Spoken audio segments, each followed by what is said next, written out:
നമുക്കറിയാം, മനുഷ്യ ശരീരത്തിൽ നിരവധി അവയവങ്ങളുണ്ടല്ലേ. ഈ ഓരോ അവയവങ്ങൾക്കും വ്യത്യസ്ത അസുഖങ്ങളാണ് ബാധിക്കാറുള്ളത്. ഇങ്ങനെ മനുഷ്യ ശരീരത്തിലെ ഓരോ അവയവങ്ങളെക്കുറിച്ചും പഠിക്കുന്നതിനായി ഓരോ പഠനശാഖകളും നിലവിലുണ്ട്. ആരോഗ്യ മേഖലയിൽ ഇത്തരം പഠനശാഖകൾ വ്യത്യസ്ത പേരുകളിലാണ് അറിയപ്പെടുന്നത്. ഇന്ന് നമ്മൾ നോക്കാൻ പോകുന്നത് അത്തരം പഠനശാഖകളെ കുറിച്ചാണ്.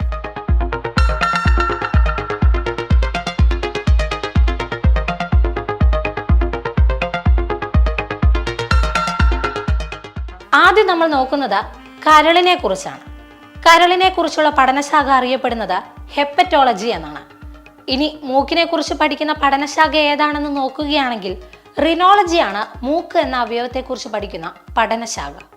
ചെവിയുടെ പതോളജിക്കൽ അനാട്ടമി, ഫിസിയോളജി, രോഗങ്ങൾ, രോഗനിർണയം, ചികിത്സ എന്നിവയിൽ ശ്രദ്ധ കേന്ദ്രീകരിക്കുന്ന വൈദ്യശാസ്ത്ര ശാഖയാണ് ഓട്ടോളജി.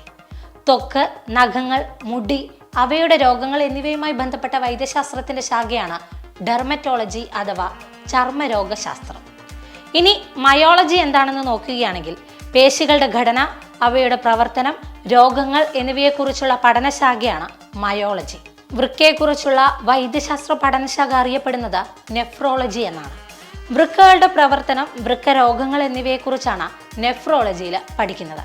ഇനി കാർഡിയോളജി എന്താണെന്ന് നോക്കുകയാണെങ്കിൽ ഹൃദയത്തിൻ്റെയും രക്തചംക്രമണ വ്യൂഹത്തിൻ്റെ ചില ഭാഗങ്ങളുടെയും തകരാറുകൾ കൈകാര്യം ചെയ്യുന്ന ഒരു വൈദ്യശാസ്ത്ര ശാഖയാണ് കാർഡിയോളജി. അടുത്തത് ഓങ്കോളജിയാണ്. അർബുദ രോഗങ്ങളുടെ, അതായത് ക്യാൻസർ രോഗങ്ങളുടെ പഠനത്തെയാണ് ഓങ്കോളജി എന്ന് പറയുന്നത്. അടുത്തത് എംബ്രിയോളജി. എംബ്രിയോളജി അഥവാ ഭ്രൂണശാസ്ത്രം എന്നത് ആനിമൽ ബയോളജിയുടെ ഒരു ശാഖയാണ്. മനുഷ്യന്റെ പല്ലുകൾ, താടിയെല്ലുകൾ, വായ, അനുബന്ധ അവയവങ്ങൾ എന്നിവയുടെ ഉത്ഭവം, വളർച്ച, ഘടന, പ്രവർത്തനം, രോഗങ്ങൾ, ചികിത്സ, രോഗപ്രതിരോധം എന്നീ വിഷയങ്ങളെപ്പറ്റി പ്രതിപാദിക്കുന്ന വൈദ്യശാസ്ത്ര ശാഖയാണ് ഒഡന്റോളജി. രക്തത്തിന്റെ ഗുണവിശേഷങ്ങളെക്കുറിച്ചും രക്തവുമായി ബന്ധപ്പെട്ട രോഗങ്ങളെക്കുറിച്ചും പഠിക്കുന്ന പഠനശാഖയാണ് ഹീമറ്റോളജി അഥവാ രക്തപഠനശാസ്ത്രം. അടുത്തത് ഫ്രെനോളജിയാണ്.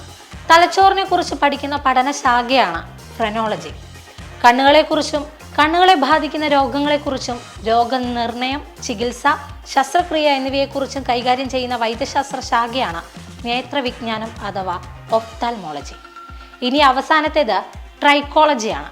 തലമുടിയുടെയും തലയോട്ടിയുടെയും പഠനമാണ് ട്രൈക്കോളജി എന്ന് പറയുന്നത്. അങ്ങനെ മനുഷ്യ ശരീരത്തിലെ അവയവങ്ങളെക്കുറിച്ചും രോഗങ്ങളെക്കുറിച്ചുമാണ് ഇത്തരം പഠനശാഖകളിൽ പഠിക്കുന്നത്.